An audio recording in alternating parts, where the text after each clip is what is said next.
another episode of the Holden Village podcast. We are in week 5 of the 2023 summer program. I am with the wonderful Anjuli Shah Johnson. How would you like to introduce yourself? I am so glad to be back at Holden, 20 years since I was here last, and being able to share this experience with my family and my kids, and here on teaching faculty this year. It's been really cool to kind of bring my life from home into the village. And at home, I am a practicing somatic therapist. I'm working both with individuals and doing community workshops, and so it's been really cool to do that here, where people are already a little bit more present. How would you describe the village as it is now compared to how it was back then? Well, I'm seeing it through different eyes as a parent and as a full-fledged grown-up. But there's so many similarities and it feels so familiar. I have these funny moments of walking into the pool hall and one of our jobs, because I was always here as a volunteer, but walking into a bathroom and having a memory all of a sudden of one of our jobs was to paint that bathroom. And I think we did a mural of like a bear. Is it still there? No, it's not. It's been taken down. How dare they? I know. Take down the bear? Some things in Holden have been there for 20 years, but that had been repainted. Yeah, so it's been a really neat mixture, and I think there are things that have shifted, some that I really appreciate as a mixed race person. It's been really cool to see more BIPOC people here, and that feels really different. Way more. Way more. And I think I was curious how that would be for our family coming. My husband's Filipino and our kids are mixed, and curious kind of how it would feel. And I think it's been really neat to see other multiracial families, and yeah. For me as well. Yep. Somatic therapy. Yeah. What is it? What do you love about it? And how are you bringing that to the village this year? So it's a huge term that means 10,000 different things. It's kind of an umbrella term for bringing the body into the work of emotions and of spirit and of community. And for me, it means really trying to bring together an understanding of how we're feeling in our body, connecting that then to emotions, connecting that to our thoughts, and then being able to be more conscious about how we interact in relationships, how we show up in community, those different pieces, how we show up for ourselves, how we show up in spiritual practices, allowing us to start from a place that's more conscious. Would you call yourself more spiritual than religious? Yeah, so I grew up my mom's side was Lutheran and my dad's side was Hindu. Oh, beautiful. What a great combo. Yeah. But, and I think Holden was a spiritual place for me more because of how it's situated in nature. And it was the first time I'd ever seen mountains. The vastness of them allowed me to kind of feel this sense of embodiment while also being interconnected within nature. It just felt like, okay, I'm being held in this place. And then I could really feel into, I think, all the other life around me in a way that I'd never experienced before. And that probably started my own sense of what spirituality means. Absolutely. You're doing a different sense each day, right? What brought you into that sort of syllabi or curricula? Yeah. So I mostly have done, or up until the last couple of years, had done mostly individual work with folks. And so as I've been trying to conceive of how this might translate best to a workshop format, either a single day or a series, I've just been sitting with ways that we could break this down that would help people tune in to their own experience. And it made sense to me at some point to just isolate each sense. I think that they're all involved, but I think that if we can narrow our attention down to one at a time, that sometimes it can help people tap into what's going to work best for them in terms of settling, in terms of just being able to name what's happening in themselves. And so I didn't do taste this time, although I'd be really curious to try that another time. So this time I'm just doing touch, smell, sight, and sound. It works better to give people smaller chunks and then to really allow folks to figure out what works for them. So I have had different people at each session so far, and I think that will continue because I've had to limit it to 10 people, just given the format of the way that I'm doing these sessions. It's kind of like, who's your favorite kid kind of question, but okay. It's if you were to keep 2 senses, what would they be?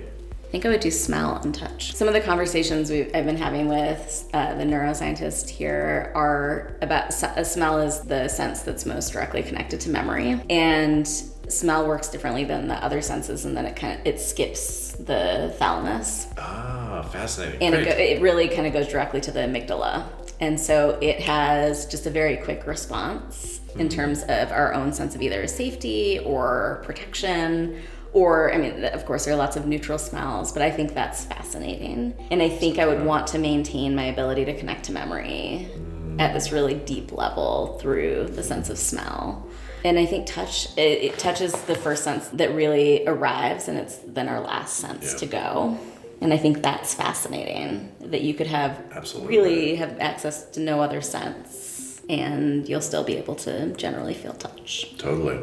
Smell has not been something that I have connected to as strongly as the other senses, but I do have these very, very strong core memories of a sense of smell being associated with like a transition.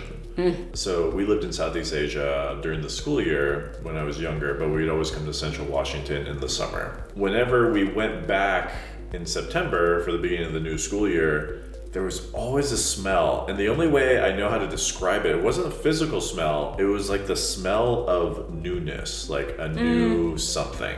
But it was somehow I associated it with smell, even though it wasn't like, you know, the smell of an orange or anything like that. It was just like this transcendent smell or something. We talked about thinking of our senses too, not just as literal senses, so not just what you see outside of the window, but we did a little bit of like, what is it like to actually look from the inside when your eyes are closed? What is it like to, there's a guided imagery sort of practice that we'll do of like looking from the inside of your heart, or the inside of, for women, inside of, or folks that have uteruses, the inside of their uterus. And what do they see? What is it like to look from within your body out instead of kind of looking fully outside, or even just looking at yourself? And so I wonder if that sense of smell that you have, or that smell memory, is almost like that. Probably. Yeah. Absolutely. Oh man, greatness. I know, I love talking about this. Our main summer theme for 2023 is Eden is Calling. I'm curious for you, what does that mean?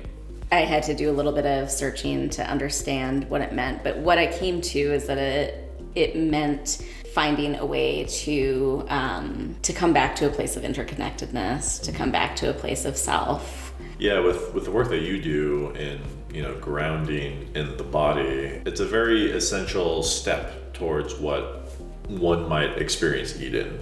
Because Eden can't be conceptualized. You know, I feel like most people try to do that. And that even goes into territories of like, you know, past lives and stuff like that. So ancestral trauma. Yes. Well, there's a study that I had read, and then I confirmed with the neuroscientist, but where they had rats smell cherry blossoms, and then they shock them, which is not great, but and then moved those rats had babies. They moved them then across the ocean to Europe.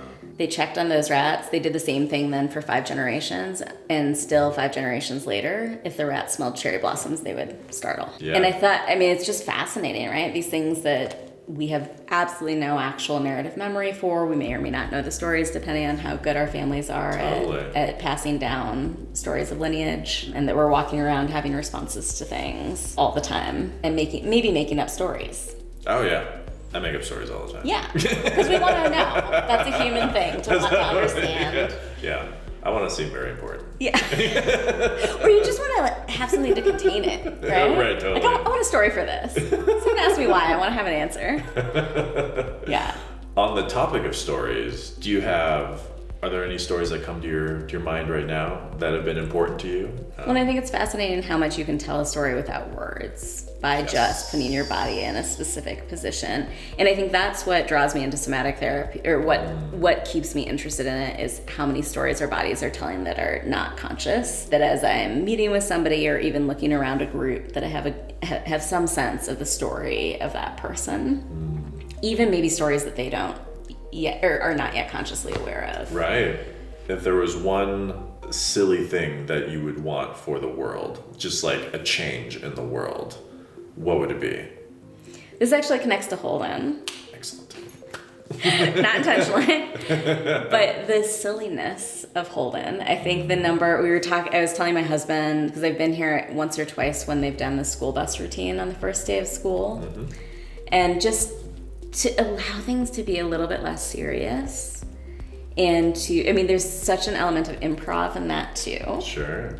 And willingness to be kind of wild and goofy, and again, not think too hard about what the meaning of this is. And I think there's a place for that, but we need the full range. Yeah.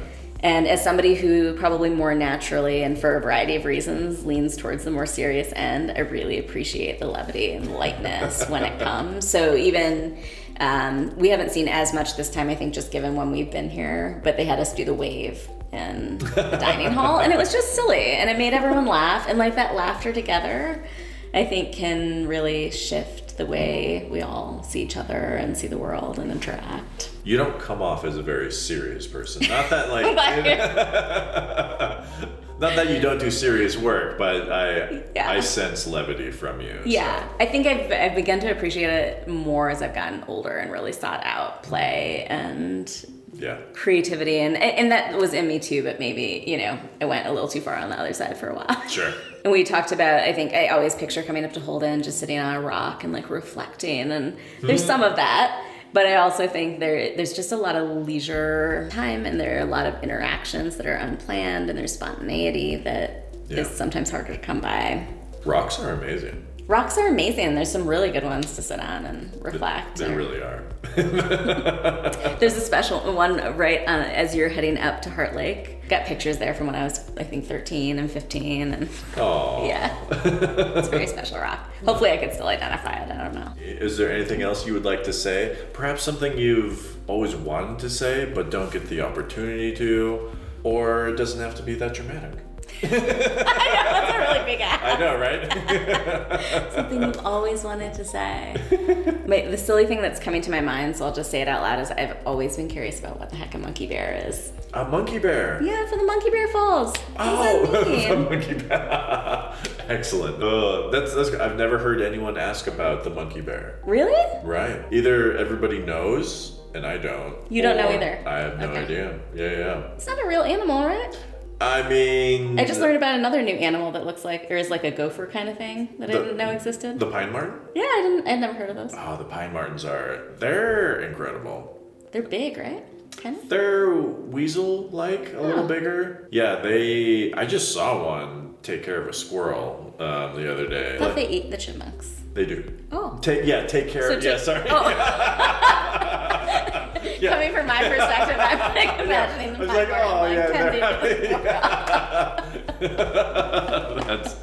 That's fantastic. I was like, okay, so we take care of the squirrels, they eat the chipmunks. I know, yeah. Linguistics is a funny thing. Yes. Okay, so they ate the squirrel too. Yeah, they ate the squirrel. Yeah, it was Great. It was a very idyllic scene with the squirrel. I was just like having tea, and then just out of nowhere, pine marten came and the squirrel was done. Wow. Yeah. Right in the village. Oh yeah. But the pine martens, there's also there's a lore to them because they have these heart-shaped faces and they're actually quite adorable. But they also are really smart. Sometimes they will find themselves in the chalets and you can't catch them. People have tried. And songs have been sung about such attempts. I've just recorded one recently. It's super adorable. Any songs about monkey bears? No. I feel like people are holding out. You'll have to let me know if you find out. Totally. Absolutely. Well, thank you so much for sharing your time with the village, sharing your thoughts and conversations. And yeah, this has been delightful. For me too. Thank you. Thank you.